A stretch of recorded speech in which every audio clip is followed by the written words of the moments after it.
കൊച്ചിയിൽ നടിയെ ആക്രമിച്ച ശേഷം ദൃശ്യങ്ങൾ പകർത്താൻ ഉപയോഗിച്ച മൊബൈൽ ഫോൺ ഗോശ്രീ പാലത്തിന് സമീപം കായലിൽ ഉപേക്ഷിച്ചെന്നാണ് പൾസർ സുനിയും വിജീഷും പോലീസിന് മൊഴി നൽകിയിരിക്കുന്നത്. ഇത് സാധൂകരിക്കുന്ന മൊഴിയാണ് പോലീസിന് ഇപ്പോൾ ലഭിച്ചിരിക്കുന്നത്. കച്ചേരിപ്പടിയിലെ ആൻസ് കിച്ചൺ ഉടമയായ സ്ത്രീയുടെ മൊഴി അനുസരിച്ച് കീഴടങ്ങുന്ന ദിവസം രാവിലെ 8:30 ബൈക്കിൽ പ്രതികൾ ഹോട്ടലിൽ എത്തിയത്.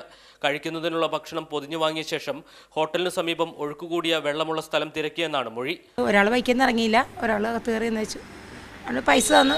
പോകാൻ നേരമായപ്പോഴത്തേക്ക് ചേഞ്ച് 2 രൂപ ഇല്ല. ഞാൻ 2 രൂപ ഞാൻ തപ്പിപ്പിറക്കി കൊടുത്തു. വേണ്ടാന്ന് പറഞ്ഞ് പോയതാണ്. ഞാനപ്പോൾ വിളിച്ചു കൊടുത്തു, വേണ്ട 2 രൂപ കൊടുത്തു. കഴിഞ്ഞപ്പോഴത്തേക്കും പിന്നെ ഇപ്പോൾ ഒഴുക്കുള്ള സ്ഥലം എവിടെയാണെന്ന് ചോദിച്ചു. അങ്ങനെ എനിക്കറിയില്ല മോനെ, ഇവിടെ പുതിയതായിട്ട് ഞാൻ തുടങ്ങിയതാണ്, കുറച്ചായിട്ടുള്ളൂ, അങ്ങോട്ട് വല്ലതും പോയി നോക്കാമെന്ന് പറഞ്ഞു. അവർ വന്നത് ഇവിടെ നിന്നാണ് നേരെ അങ്ങോട്ട്. ഒരു 10-15 മിനിറ്റ് ഇവിടെ നിന്ന്, അത്രേ ഉള്ളൂ. പോലീസിന് നൽകിയിരിക്കുന്ന മൊഴിയിൽ ഹോട്ടൽ ഉടമ ഇക്കാര്യം വ്യക്തമാക്കിയിട്ടുണ്ട്. പ്രതികളെ ചോദ്യം ചെയ്തതിൽ നിന്നും ലഭിച്ച വിവരങ്ങളുടെ അടിസ്ഥാനത്തിൽ ഇവരെ ഹോട്ടലിൽ എത്തിച്ച് തെളിവെടുപ്പ് നടത്തി.